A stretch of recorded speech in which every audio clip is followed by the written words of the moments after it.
akan menjelaskan mengenai Friedman two-way ANOVA. Oke, langsung saja kita lanjut.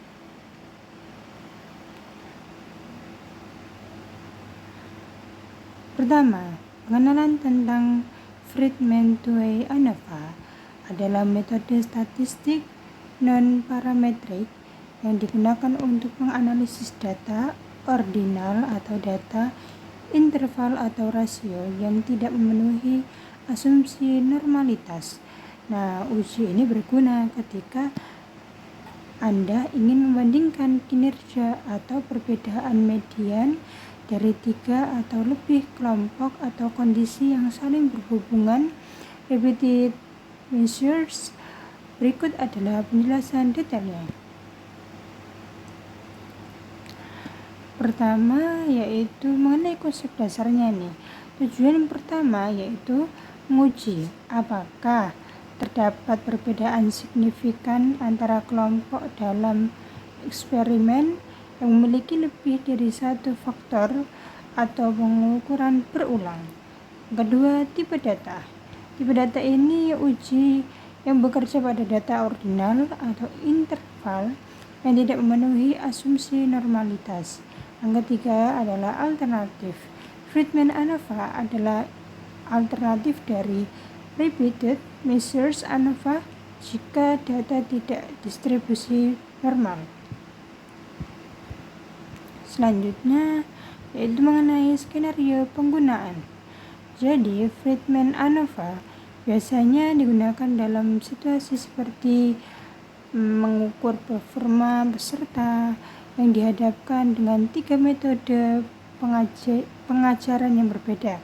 Yang kedua yaitu membandingkan tingkat kepuasan dari 3 produk yang dinilai dari responden yang sama. Yang ketiga adalah analisis hasil eksperimen di mana subjek yang sama diuji dalam berbagai kondisi. Lalu bagaimana prinsip dan langkah kerjanya? Bahwasanya Friedman ANOVA menghitung peringkat atau ranking dari data-data setiap kondisi atau kelompok untuk menguji apakah terdapat perbedaan signifikan. Nah, langkah-langkahnya dapat kita lihat meliputi apa saja sih. Yang pertama, memberi peringkat. Setiap nilai di dalam satu baris individu atau subjek diberi peringkat. Yang kedua adalah menghitung jumlah peringkat. Nah, peringkat dalam setiap kolom yaitu kelompok atau level dapat kita jumlahkan. Yang ketiga adalah menghitung statistik. Friedman statistik ini didasarkan pada perbedaan antar peringkat untuk mengevaluasi apakah ada variasi yang signifikan. Selanjutnya yaitu dalam rumusnya. Rumusnya ini dapat kita ketahui ya teman-teman, dapat kita melihat di sini bahwasanya Q sama dengan 12N K buka kurung K ditambah 1 JRJ2 dikurangi 3N buka kurung K ditambah 1 tutup kurung Q sama dengan, dan seterusnya hingga selesai. Nah, dari rumus tersebut ada pengertiannya nih teman-teman. NN itu seperti jumlah subjek atau individu, jadi dijumlahkan dari subjek atau per individu. KK yaitu jumlahnya kelompok. RJR yaitu jumlah peringkat untuk kelompok ke JJ. Selanjutnya yaitu menguji hipotesis. Nah, HO hipotesis 0 tidak dapat perbedaan signifikan antara kelompok nih kalau kita ubah menjadi HO. Kalau H1 berarti terdapat perbedaan signifikan antara kelompok. Oke, seperti itu.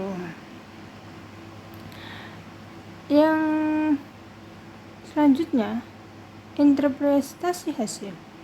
Nah, jika nilai Kiki lebih besar dari nilai kritis, pada tingkat signifikansi tertentu. Misalnya A sama dengan 0,05, alfa sama dengan 0,05, maka HO ditolak, yang berarti kita perbedaan signifikan antara kelompok.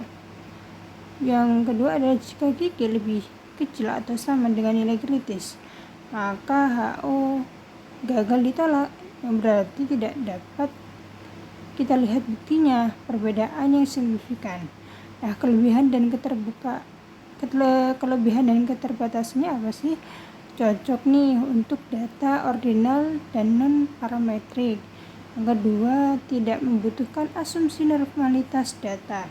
Kekurangannya dapat kita lihat tidak menunjukkan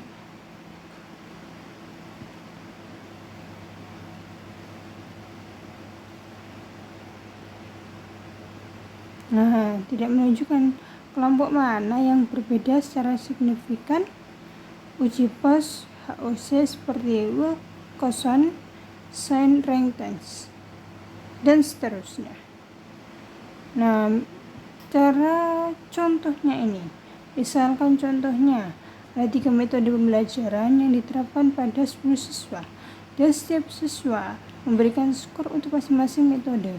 Data skor tidak didistribusi normal sehingga Friedman-ANOVA digunakan untuk mengevaluasi apakah metode-metode ini menghasilkan perbedaan yang signifikan.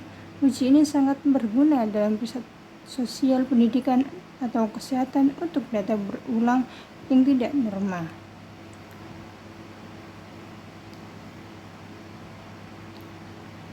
Siap. Itu saja yang dapat saya sampaikan. Kurang lebihnya mohon maaf. Wassalamualaikum warahmatullahi wabarakatuh.